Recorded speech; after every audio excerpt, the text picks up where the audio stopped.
Hi, everybody, and welcome to Charger 360, telling the stories of the University of New Haven. I'm J.W. Stewart, joined as always by Bruce Barber. Bruce, how you doing? What a joy this is, this episode. Wow, right? I've been telling you about have been. this. You've been bragging on these guys. I have been bragging big time. So, we always discuss this. The thing we love about our jobs is working with these young people, these students, and trying to take our backgrounds, right? We both have some professional chops that we can hopefully pass along. And so, J.W., you're teaching in sport management, right? Former ESPN anchor. Yep. I used to be a shock jock, also have some experience in public radio. But the joy of my life now is working for the University of New Haven and working at 88.7 WNHU as the general manager. And so we have students from all majors that are working on the radio station and all grade levels. But what's a particular joy today is that we have two freshmen, fresh people, that have both acquitted themselves amazingly. So today, J.W., you are going to meet Joss O'Haron, who is our WNHU program director. First time I've ever hired a freshman for one of our leadership roles. And Thomas Maynard, who came in, New Haven guy, knew about the university, went to ESUMS, and then comes in. He's doing a show like first week. And then I see one of the podcasts, we had Sebastian on Charger 360. The production values were incredible. Thomas Maynard. So this today is a celebration of what you can do right out of the gates as a freshman at the University of New Haven. So I'd like to applaud you both. Let's both applaud both of you. Welcome to Charger 360. Yeah, Joss and Thomas, thank you guys for being here, and thank you guys for all that you do for us. Let's start with you, Joss. How did you come to choose the University of New Haven? So I was always really drawn to public service. I actually got my EMT certification in high school, just trying to get into that as soon as I could. And University of New Haven has a really great fire science program and emergency management. Also obviously their paramedicine program, people from California and Washington State come just for that. So I was really interested in that, and that's ultimately why I picked it. At my age, it's good to have someone who knows the EMS skills around the radio station. That's another reason I hired her immediately. She brings the paddles in.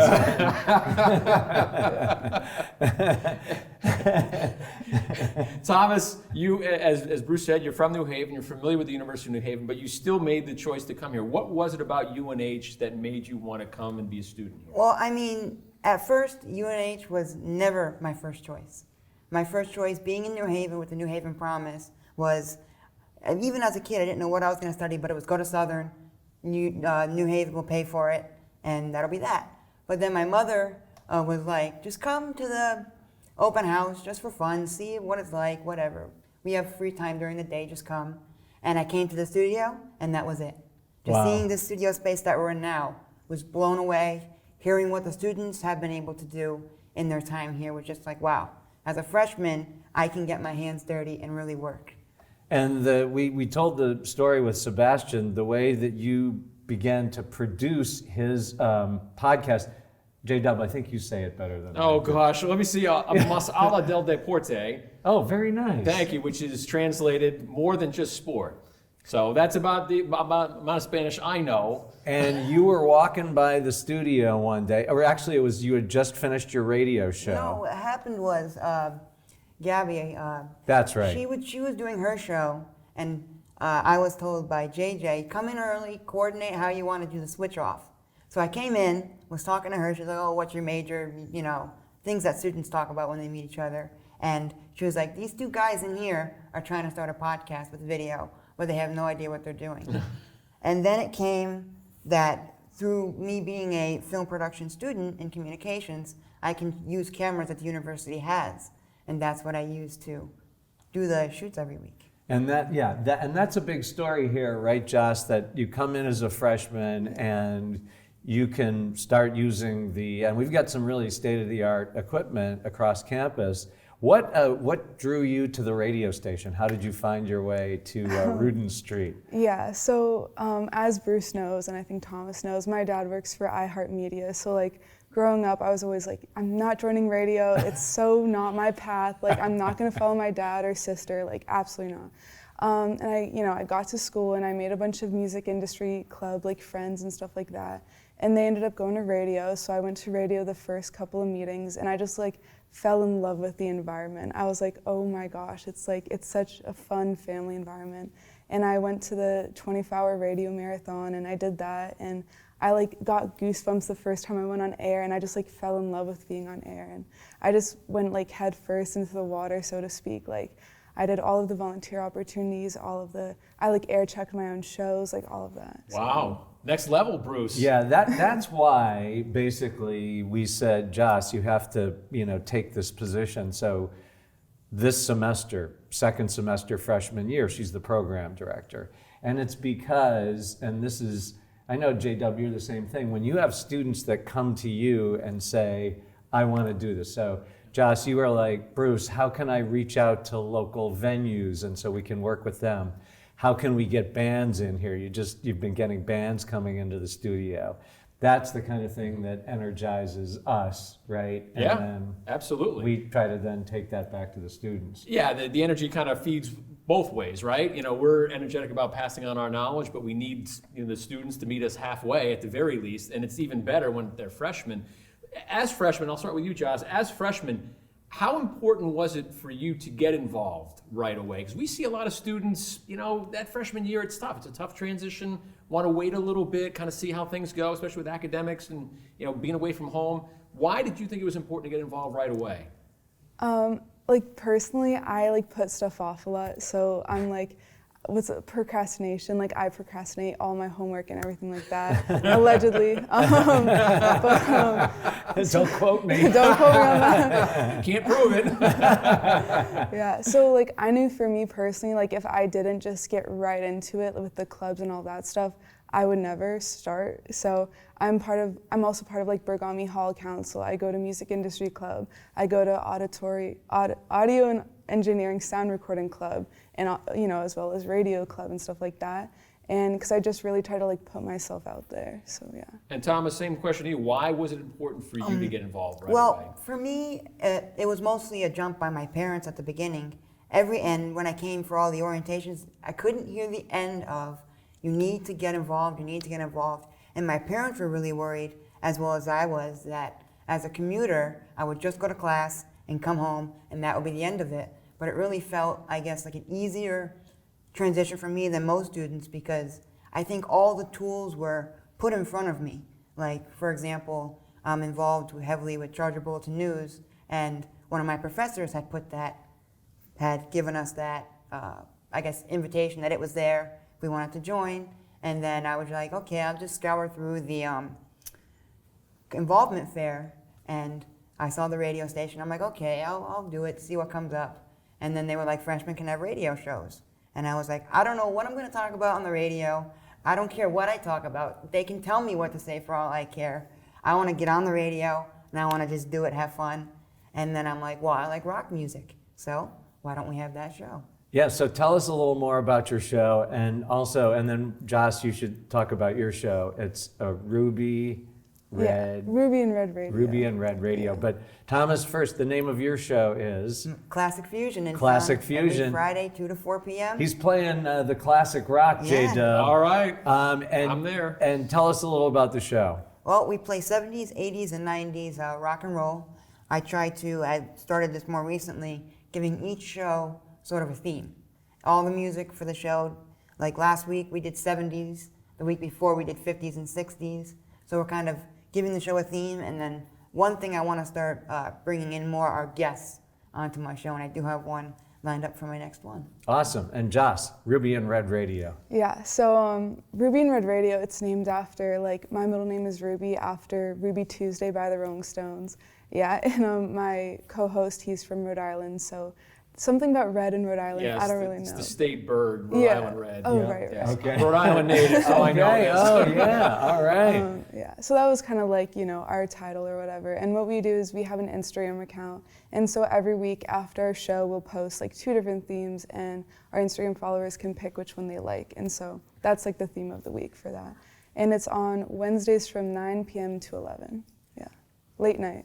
Late night, but hey, people are gonna listen. Right? Yes. Actually, I've never asked you, what is the latest show on the radio station? Do you have 20? I know there's music 24 hours, but Let's ask the program director. all right, Josh, Yeah. what's the latest live show with a human being there on Rudin Street? So we have 2 shows from 10 to 12 at night. We have one with Rudin Street Divas. Paulo Hidalgo is the host of that show, and she does kind of like whatever theme she wants that week. And then we also have Liam Eglin, I hope I'm saying his last name right, and he does the Mud and Dirt, which is kind of like old jazzy folk type music, like R&Bs and blues. And you know what else is really cool, J.W, is you guys meet every Sunday evening at 5. Before that, there's a music committee meeting. So when we don't have live shows on, students, what's basically state of the art in radio these days is automation software. Yep. And for the professional stations, the music's in the automation software, but then the DJs are talking live. For us, it's either live shows or it's the automation software, but our automation software has all been programmed with student curated music. So you guys get together every week, or the music committee does, picks new music to put in there. And really the idea is it's music chosen by college students for fellow college students. I got to ask you guys, Jens Fredrickson, the president of the University of New Haven, is a friend of the show, been on this season, last season. You guys have an interesting connection with Jens. Thomas, I'll start with you, and then Joss, I'll have you pick up the story from there. But tell us about your show and Jens, President Fredrickson, being on the show that you produce. Well, it was actually a 5-month thing. Sebastian, from what I hear, meets with him pretty regularly, I guess, to talk about golf things and his role over there. And he said to us, what if we got Jens on the show? He's from Denmark and he played tennis. And he came to study in America. Fit the bill right there. And we asked him, I think it was back in November, and we had scheduled it for early March, and there we had it. We had him on.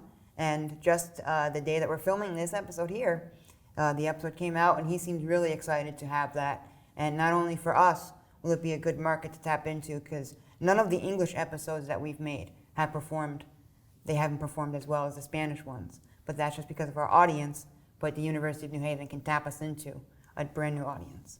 And the production values, we've talked about it before, they are just incredible. And Thomas, you're responsible for that in large part. Yep. And then Joss, you're going to have President Fredrickson on your show. Tell us about that. Yeah, so, coming into school as a freshman, I had only seen President Jens like a few times for our open houses and, our introduction to school and stuff like that. So I was wondering what we could do to make him more personable to the freshmen and sophomores, the underclassmen. And one of those was maybe doing a radio show to get to know his music tastes and what his family's like, and just hearing who President Jens Fredrickson really is. And just in a relaxed environment. It's not scripted or anything like that.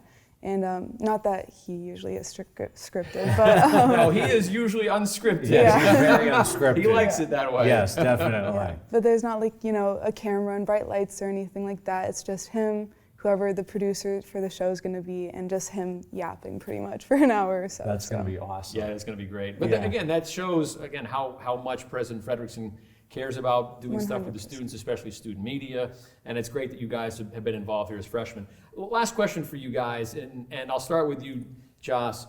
Why should students attend the University of New Haven? Yeah, I would say the University of New Haven just has a great community aspect, especially in its different like perspective fields. So public service, it has so many cool clubs and organizations, but also for like the music industry and radio and stuff like that. It really, you know, you can go and you can pick and choose, or you can pick everything. Like, you know, you don't just have to pick one. So. Thomas, you've been here about a year, so you can speak to this. Why should students choose the University of New Haven? Well, I mean, I'm going to speak towards mostly my people like me who are either commuters or fellow communication students. For commuters, you can easily get here, get involved, and they don't treat it like you guys commute and you guys are the residents. They keep it for everybody.